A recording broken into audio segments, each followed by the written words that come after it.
Ce soir, je vous parle d'un temps que les moins de 20 ans ne peuvent pas connaître. Lorsque je prononce ces mots, vous savez tous que ce sont les paroles de la Bohème, l'une des plus célèbres chansons de Charles Aznavour, l'icône de la chanson française, qui s'est éteinte dans sa maison de Mouriès, dans les Alpilles, au sud de la France, le 1er octobre, à l'âge de 94 ans, après son retour d'Osaka au Japon, où il s'est produit en concert pour la dernière fois le 19 septembre dernier.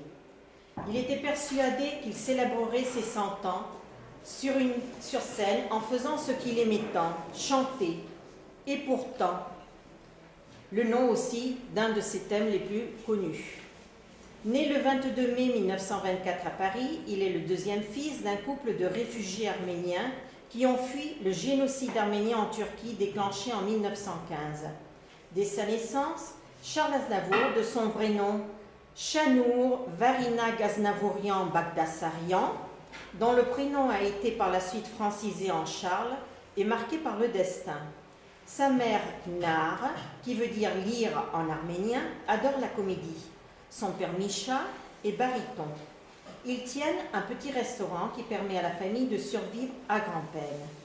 Tous deux inculquent à Charles et à sa sœur aînée, Aïda, l'amour pour la France, sa langue et sa culture. C'est ainsi que cet homme, petit de taille, mais grand de sentiments et d'amour, va se battre avec acharnement dans ce monde ardu du spectacle pour devenir un géant.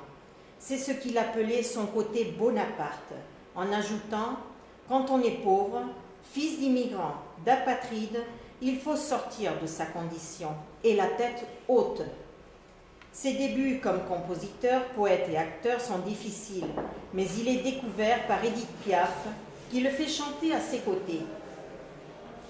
Il commence à composer pour d'autres célébrités de l'époque, Juliette Gréco, Eddie Constantine, etc. En 1953, il atteint la gloire lorsqu'il chante à l'Olympia son thème « Sur ma vie ». C'est l'éclosion d'une carrière qui le mènera partout dans le monde, où il se produira en duo avec Frank Sinatra, Mireille Mathieu, Claude François, Johnny Hallyday, qu'il a d'ailleurs parrainé, et bien d'autres encore. Il a composé plus de 1000 chansons qu'il a interprétées en plusieurs langues, dont l'espagnol.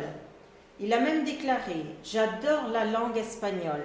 C'est une langue expressive qui permet de mieux traduire mes textes. » On a tous fredonné ses grands succès, La Mama, Que c'est triste Venise, Mourir d'aimer.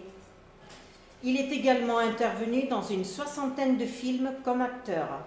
Et surtout, il a aimé sa famille avant tout, ses parents, sa sœur, ses 6 enfants, son épouse Huya, puis son travail et ceux à qui il tendait la main en cas de nécessité.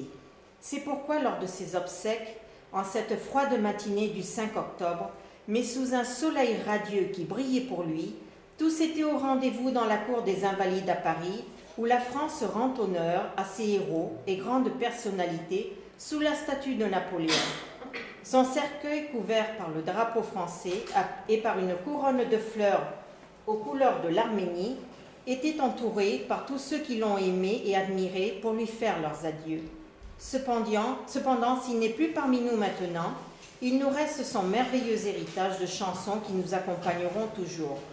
Maintenant, nous allons lui rendre un humble hommage en chantant La Bohème avec la collaboration de notre élève et chanteuse Imma, assistée à la guitare par son épouse Santi, que nous allons animer avec nos voix. Alors,